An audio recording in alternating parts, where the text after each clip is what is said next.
Are you rethinking your purpose in life? Being centered in a strong spiritual connection is more important now than ever. Hi, I'm Bryn Blankinship, hypnotherapist, international instructor, and author. Each episode, I'll share my experiences with guiding spiritual regression clients into the afterlife and the soul lessons gained, prompting you to explore your own soul's journey and empowering you by shifting your perception of yourself and your place in this world. I want you to know that you're here by design, not by accident. You are not alone. You are loved. You are here on purpose, for a purpose. When you stand in your truth and fulfill your purpose, you support others in fulfilling theirs. If this intrigues you, stay tuned in as we explore. So thank you for joining me today. We are going to talk about walking with the monks and the past life lesson that your soul remembers. And also a message of embodying peace. So I guess now many of you are aware of the monks making their walk for peace from Texas up to Washington, D.C. We're especially excited here on the East Coast because they came through.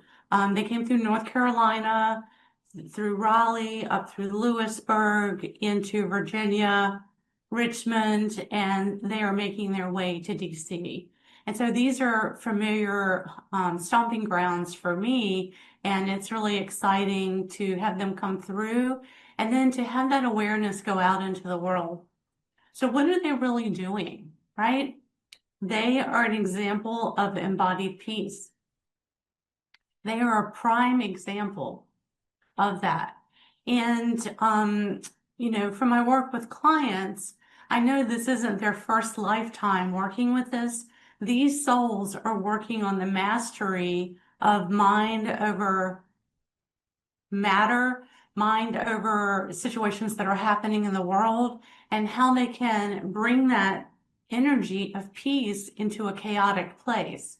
And, monks have lived in monasteries. They have lived these truths for many, many lifetimes. Whether they've reincarnated as a monk or new monks have taken on that experience. And so they bring that energy around the world always. But we're seeing more of it out in the world now because the news picked it up and it's gone global. And it's really exciting because I can feel the energy coming off of them. I feel their compassion. And, the compassion that they have for others hits home. And you might even start asking yourself, what does this mean for me as I'm watching the monks, as I'm even hearing about the monks? Like, what does this mean for me in my life?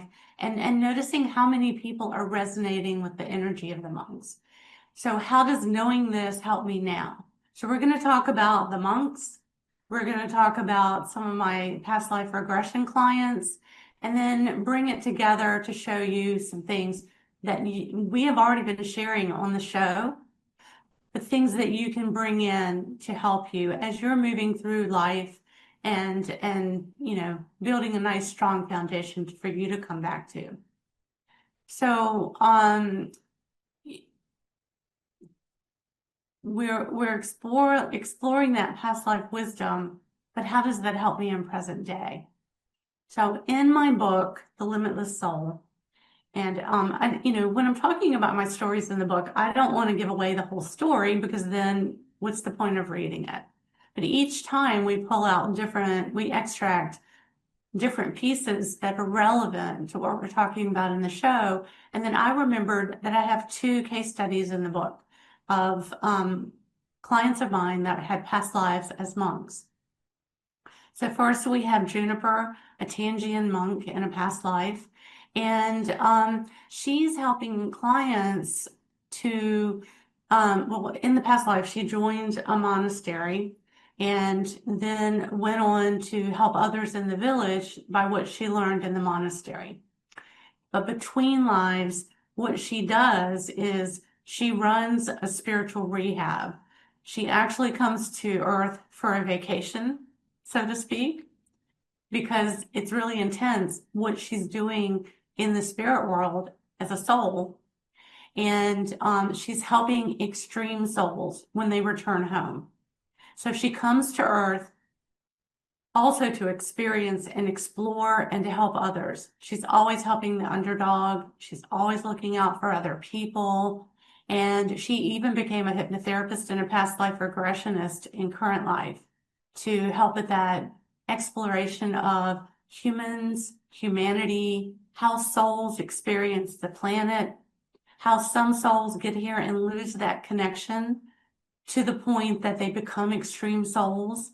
And we're talking like serial killers and mass murderers, where something goes awry in the chemistry once they've incarnated. They don't incarnate with that purpose, but they get so far off track that they can't find their way back.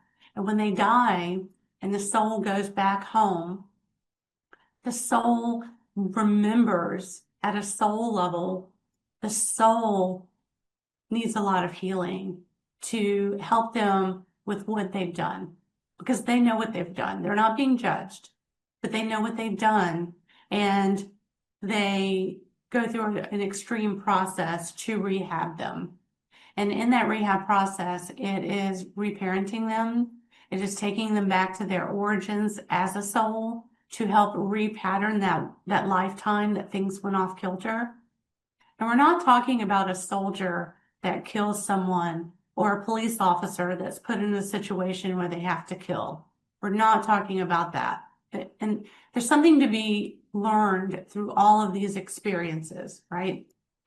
But because we come here to experience on the planet, and we experience through different situations, different scenarios. But as a soul, she helps restore those connections for the souls that have lost their connection. And when they return home, they go through a spiritual rehab to regain that connection. And it's a very involved process. I only know a tiny piece of it through my client sessions, and I find it fascinating. But this client in current life, she knows who she is as a soul. She knows who she is, and she has a gift of compassion and a gift of perception, because Earth is not her first incarnation. She's incarnated on other planets. She's brought in that energy and that awareness along with her past life experiences, and then she brings that in to help others. So we're talking about embodying peace, and this is helping her to help others find their peace because they feel supported in life. And then she helps them as well in the spirit realm. So, all of the lifetimes come together to help you now. And so she did have that lifetime as the monk as part of her foundation for mental and emotional mastery as well. Then, at her core personality trait is helping others, being of service to others, not in servitude as much as in service, being compassionate and supportive. So these are all qualities that the monks carry as well. And then my other chapter that came to mind was the Taking the Path of Contemplation, chapter 4. And this was Jason. His past life was as Brother Henry, who was a European monk. And, he joined the monastery after his brother was killed in an accident and his parents died from grief. So he was angry. He was very angry at God. And he found his purpose, his useful purpose in the monastery, because everybody has a job. And then he would have to go in town to get supplies. So on his way to town, he found comfort sitting under this tree, which we give you an exercise in the book, the thinking tree exercise. And he would sit under the tree and just have conversations with God about how angry he was. And also he was grieving. And so over the course of time, he found peace. And then he began to find comfort in solitude and sitting under the tree. Sitting back, leaning on the tree gave him support from the energy of that tree. And it was helping him release the grief and the anger and transform that into peace. And then he was able to help others by finding that peace within himself, because he was very angry about the events that took place and he was trying to understand it. And then later, a fire broke out. But later in his life, a fire broke out in the village, and all of these elements came into play to help the others. I believe at that point he was a deacon in a church, and he was able to help others because he had learned mastery over the emotion, and that helps ground you in peace. And as these monks are walking, they're here to show us how to embody peace. And it's also about where you're focusing your energy. So as the earth is shifting, you're feeling this. You're feeling Gaia shift her energies and the Schumann resonance. We've had spikes in the Schumann resonance, over the past several months, past couple of years. We are energetic beings. We are spiritual beings tied to the planet, and we're feeling that. And we're feeling that energy. We might not know it as that. And then solar flares and like the full moon that we just had this weekend with the snow moon, which is interesting because I got 12 and 15 inches of snow in different parts of my yard, which we don't usually get snow here. So it's kind of exciting actually. But all of these events, you're feeling the energy of that. And these monks have been walking through that. They've been walking through Texas. They've been walking through all the way up through North Carolina, Virginia. The snow hit. They have calloused feet. They're carrying the lead monk carries an extra 30 or 40 pounds on his body from the medals that he carries on the sash that he wears, as well as the packs. And they're not taking in as many calories as what they're burning during the day. And, I've seen pictures of their feet, and they're resting at night. So it takes a lot of mind and mastery to overcome the physical, right? And that's what they're showing us. They're working through it. And many of them, there's one especially that always has that smile on his face. He's just smiling. Like maybe he doesn't even feel his feet. I don't know. But it's where you put your focus. And it's giving you that foundation to return back to. So they're showing us how they do it. And then I'm asking you to think about your life and find ways that you can do this so that you can bring yourself into a state of peace. And this helps your nervous system. It keeps your nervous system calmer, keeps your body running smoother. It keeps the electrical system of the body healthier. So all the energy can go to your organs and support the organs to be healthy and strong. So the monk's message is really powerful right now. That monk's message is so powerful right now with the smile on his face, the group of them walking together. There's power in that, and we're recognizing this. And if this resonates with you, like it does with so many people, it goes beyond religious beliefs, and it's going to the heart of humanity. And as we walk with them in spirit, it's reawakening our past lives, our past life selves. And it's reminding us to trust in the divine guidance, that a higher power that's greater than yourself is helping things work out. Just like they carry the packs on their back, but people have come forward and offered supplies. People have offered money to support them. Putting that faith in the higher power allows them to embody peace through emotional mastery and by being grounded. Through stressed bodies, losing the weight, months of walking, and we're all learning this message, but it's reawakening our own past life messages. I've had a past life or two as a monk.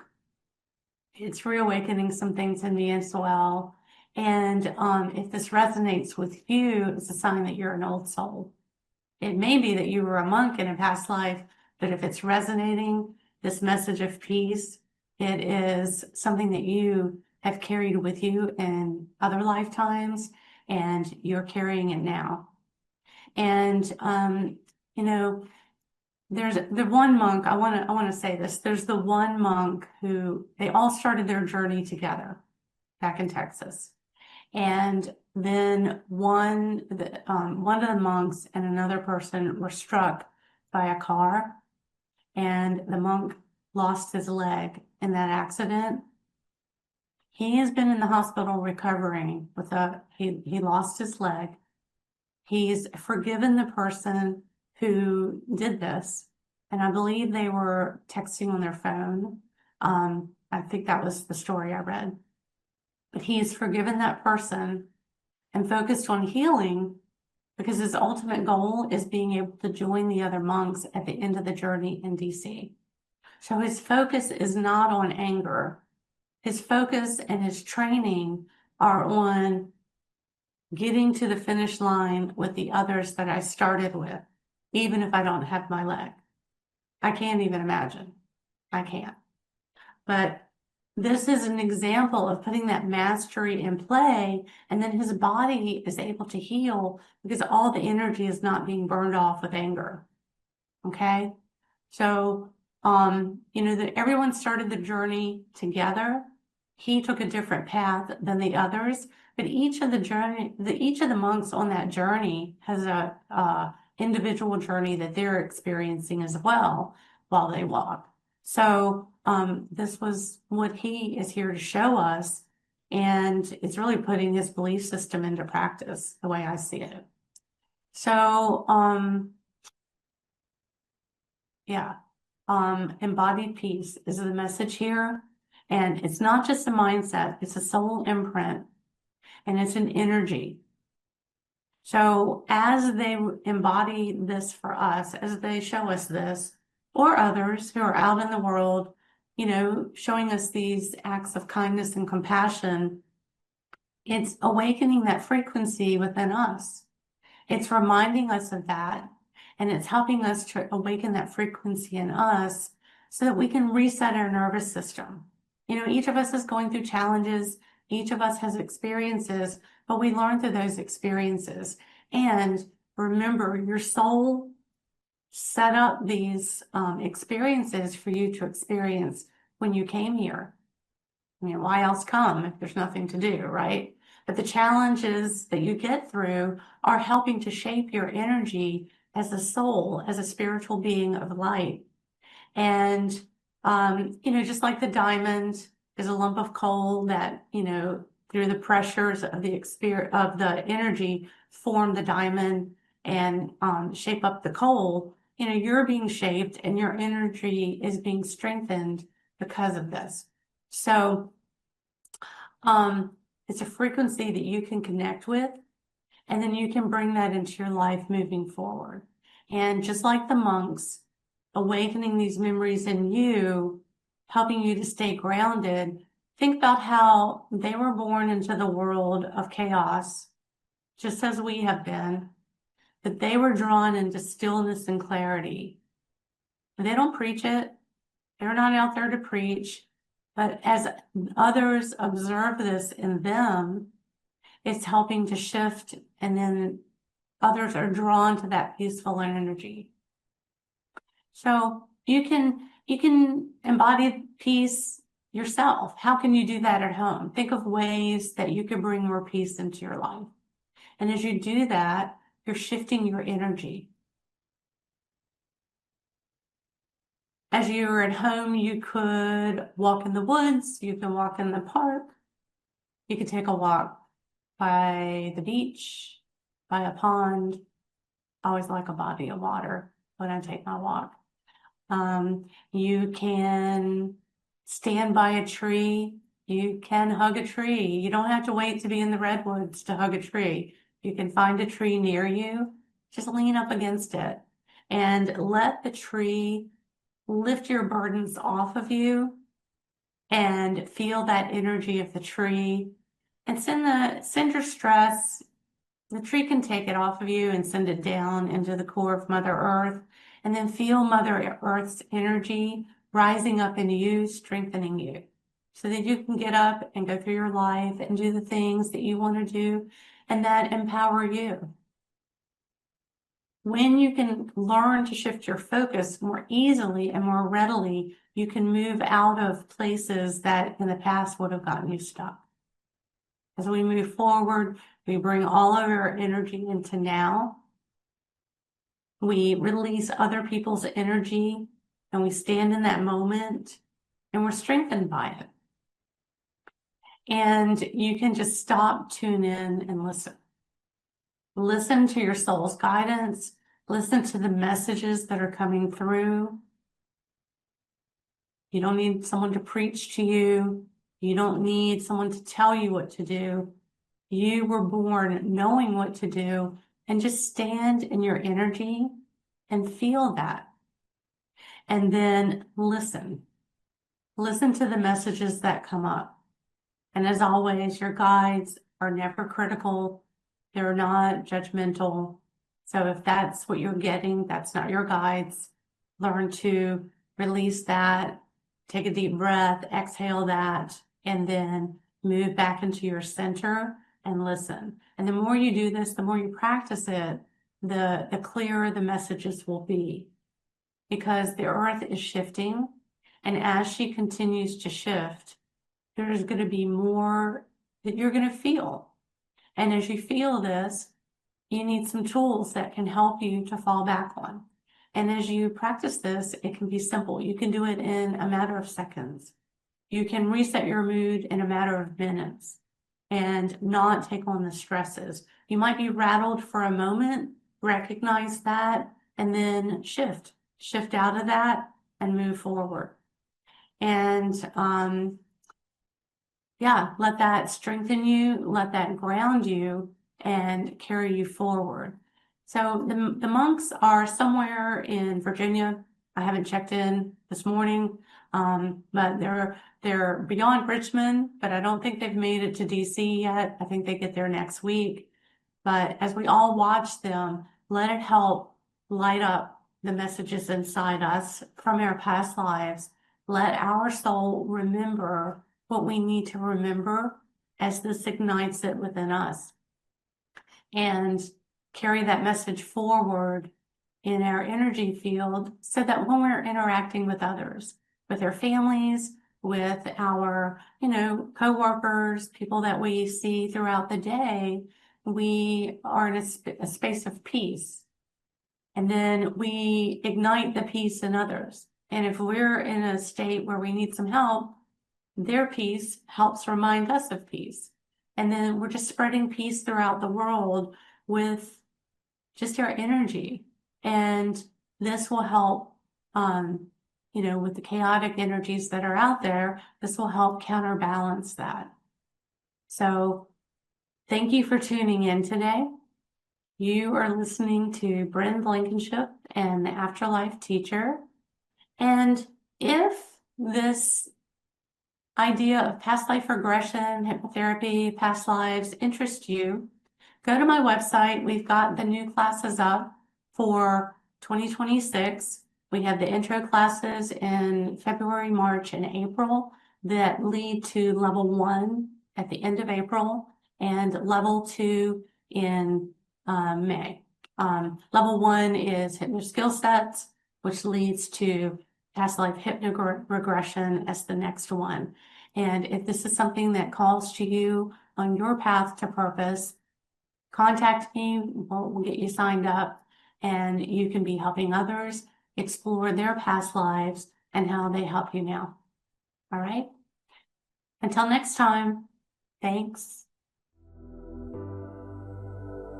You've been listening to Afterlife Teacher, Soul Lessons bringing you.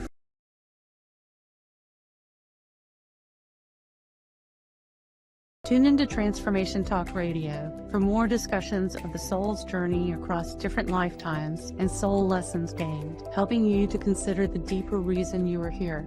Bryn shares her wisdom spanning 20 years of guiding spiritual regression clients into the afterlife and connecting them with their spiritual team and soul's purpose to bring them full circle, helping you gain insight into your own soul's purpose while supporting others in fulfilling theirs. Living in partnership with your soul, with less worry and greater trust, you can be in divine flow and thrive. For more information on becoming a certified hypnotherapist and regressionist and assisting with the global transformation taking place, visit brynblankinship.com.